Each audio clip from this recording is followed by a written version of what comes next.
आप हैं शिक्षा मंथन में पवन दुबे के साथ। आज हम लोग बात करने के लिए एक टॉपिक सेलेक्ट किए हैं जो बहुत ही महत्वपूर्ण है। यूजीसी एमएड कोर्सेस या बीएड कोर्सेस सभी में इसको शामिल किया गया है, जिसका नाम है national council for teacher education, यानी अध्यापक शिक्षा परिषद। यह एक संस्था है जो कि शिक्षक प्रशिक्षण के क्षेत्र में अपना योगदान देती है। तो प्रशिक्षण की व्यवस्था नहीं थी। प्रशिक्षण की शुरुआत होती है आपके ब्रिटिश काल से, और ये मुख्य रूप से एनसीटीई जो एक संस्था है, अभी आपकी एक स्वायत्त शासी संस्था के रूप में कार्य कर रही है। यह पहले प्रारंभ में एनसीईआरटी में के ही एक अंग के रूप में कार्य करती थी, यानी इसका कोई स्वतंत्र अस्तित्व नहीं था। इसके बाद इसका इतिहास अगर हम देखते हैं तो इसकी स्थापना स्वतंत्र रूप से 1973 में की गई, जैसा कि आप देख रहे हैं। और इसके बाद 73 के बाद सन 1993 में इसको एक एक्ट के तहत पारित किया गया, जो कि भारत सरकार द्वारा इसको पारित किया गया। वो 29 दिसंबर को इसको पारित किया गया। इसके बाद यह संगठन जो थोड़ा बहुत अव्यवस्थित था, उसका पुनर्गठन किया गया, ये आपका 1995 में। और यदि हम इस पे बात करते हैं कि इसका मुख्यालय इसका है आपका नई दिल्ली में। तो ये इसके कुछ बिंदु हैं। इसके बाद हम अगले बिंदु पर चलते हैं। इसके कुछ क्षेत्रीय कार्यालय भी हैं, जिसको हम रीजनल सेंटर के भी नाम से जानते हैं। उनकी संख्या कितनी है? उनकी संख्या है 4। ये चारों जो रीजनल सेंटर हैं, ये हमारे जैसे भारतवर्ष में दिशा के अनुसार एक एक जगह पर इसको निर्धारित कर दिया गया है। जैसे दिशाएं जो होती हैं, पूरब, ये दक्षिण हो गया, उत्तर हो गया, आपका पश्चिम हो गया। तो इन दिशाओं के अनुरूप जो है आप देख रहे होंगे, जयपुर एक सेंटर है जो उत्तरी क्षेत्र का है। फिर बेंगलुरु है, वो दक्षिणी क्षेत्र को गवर्न करता है, या इसका एनसीटी का सहयोग करता है कार्य करने में। उसके बाद पूर्वी क्षेत्र में ये स्थापित किया गया है भुवनेश्वर में, और पश्चिमी क्षेत्र में इसका जो रीजनल सेंटर है वो भोपाल में स्थापित किया गया है।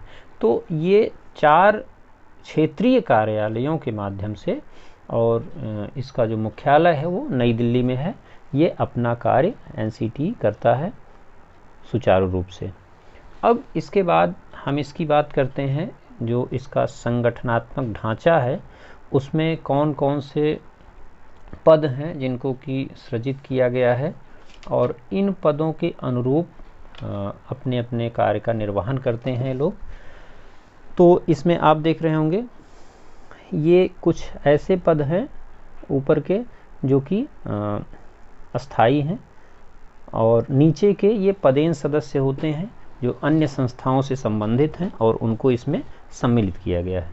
तो इसके अध्यक्ष की बात अगर हम करते हैं तो यह सबसे उच्च कह लीजिए कि पदानुक्रम में आता है, और इसमें है डॉक्टर सतवीर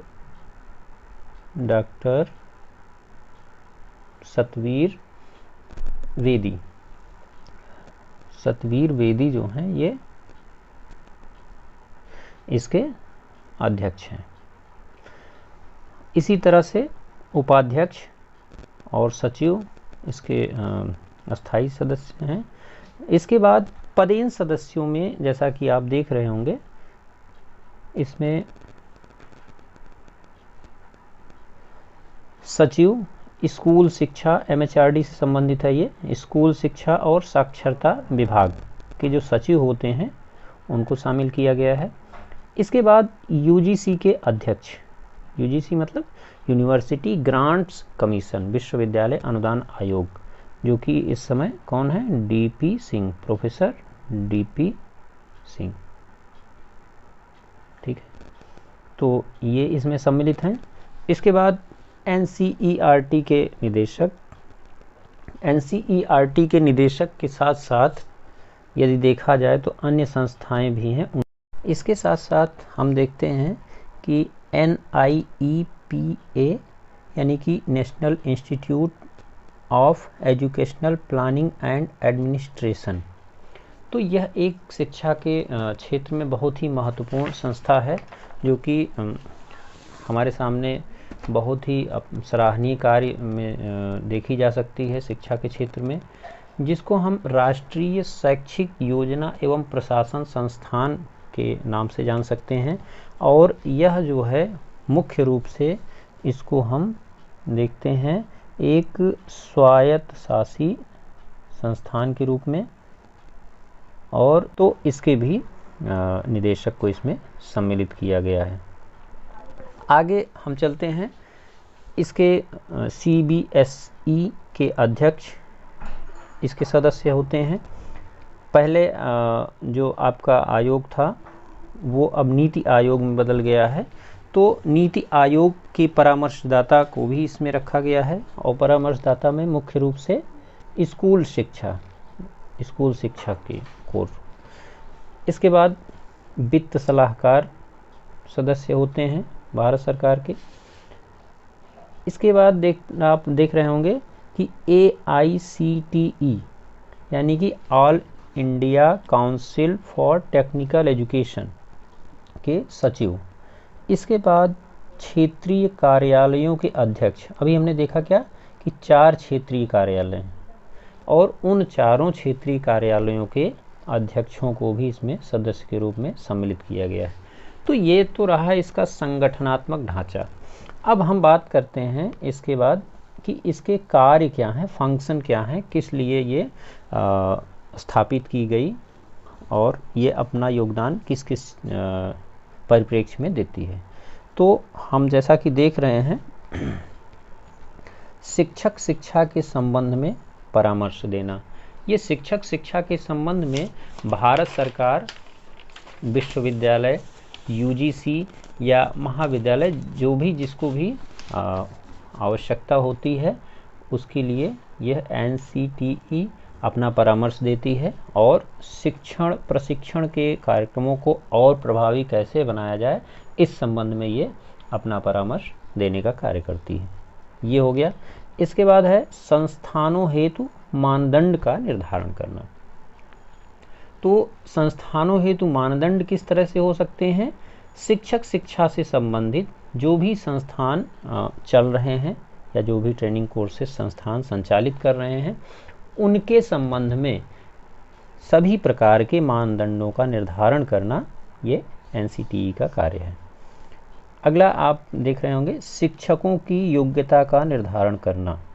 शिक्षकों की योग्यता वो चाहे प्राथमिक हो चाहे उच्च प्राथमिक हो, यानी कि जो भी इसका कार्यक्षेत्र है, संपूर्ण कार्यक्षेत्र में शिक्षकों की योग्यता का समय समय पर निर्धारण करने का भी इसका कार्य महत्वपूर्ण है।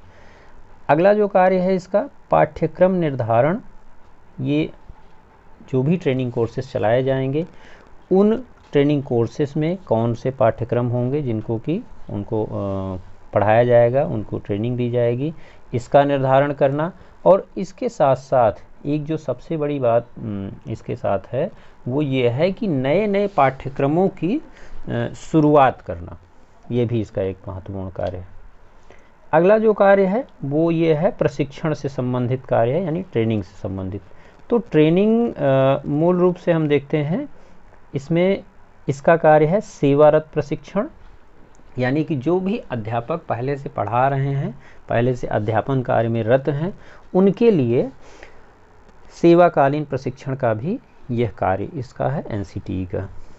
अगला जो इसका कार्य है वो है प्रशिक्षणार्थियों के प्रवेश संबंधी योग्यता का निर्धारण करना।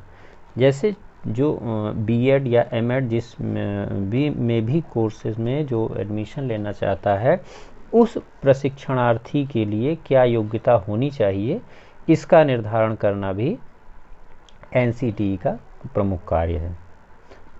अगला हम देखते हैं तो अगला इसका जो मुख्य कार्य है वो है प्रशिक्षण शुल्क तथा छात्रवृत्ति का निर्धारण करना।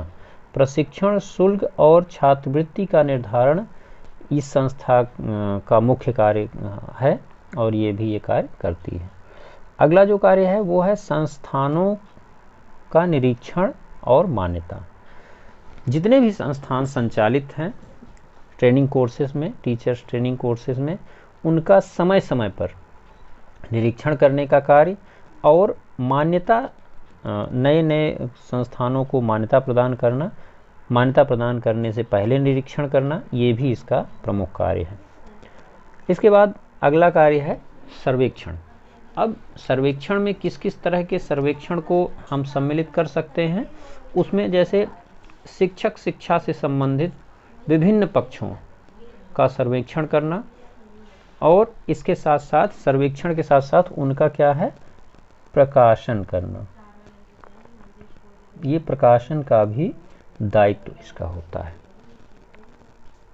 अगला जो हमारे सामने इसका मुख्य कार्य उपस्थित होता है वो है शिक्षक शिक्षा संस्थानों का समन्वय करना। यानी कि जितने भी शिक्षक शिक्षा संस्थान हैं वह अपनी जो उनकी रणनीति है या जो भी उद्देश्य उन्होंने निर्धारित किए हैं उन उद्देश्यों को प्राप्त करने के लिए कोऑर्डिनेशन के साथ, समन्वय के साथ आगे बढ़ें, इस चीज़ का भी ध्यान रखना इसका प्रमुख कार्य है। अगला जो इसका कार्य है शोध एवं नवाचार। शिक्षक शिक्षा से या टीचर्स ट्रेनिंग से संबंधित जो भी नए नए रिसर्चेस हों या शोध कार्य हों या नवीन जो भी अनुप्रयोग हो सकते हैं उनको भी यह संचालित करने का कार्य NCTE का है या राष्ट्रीय अध्यापक शिक्षा परिषद का है। अगला जो इसका महत्वपूर्ण कार्य है वो है MOU। जैसा कि आप देख रहे हैं, मेमोरेंडम ऑफ अंडरस्टैंडिंग। जैसे जो भी शिक्षा से संबंधित संस्थाएं हैं वो चाहे भारत में हो या भारत के बाहर हो, उनसे एक शैक्षिक अनुबंध की तरह से होता है। तो उसमें ये होता है जैसे आप शिक्षा के क्षेत्र में, शोध के क्षेत्र में एक दूसरे का परस्पर सहयोग करेंगे, तो उस तरह के भी शैक्षिक अनुबंधों को साइन करना या उसको लागू करना, ये भी इसका एक महत्वपूर्ण कार्य है। इसके बाद हम देखते हैं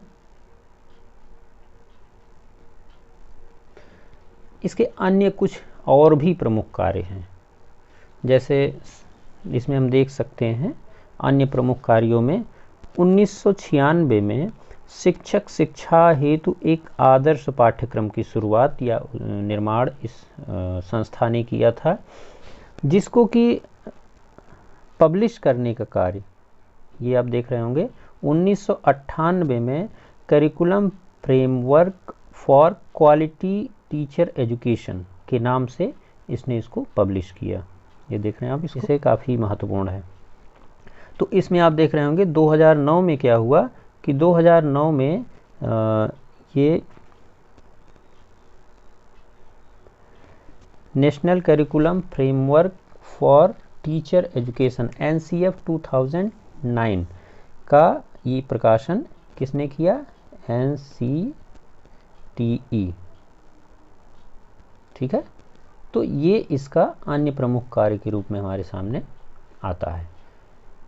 ये इस NCTE के कुछ प्रमुख कार्य, उसके संगठनात्मक ढांचे और उसकी आवश्यकता, उसकी स्थापना आदि के विषय में हम लोगों ने आज चर्चा की। उम्मीद है कि ये शीर्षक आपके लिए उपयोगी होगा। इसी के साथ धन्यवाद आपको।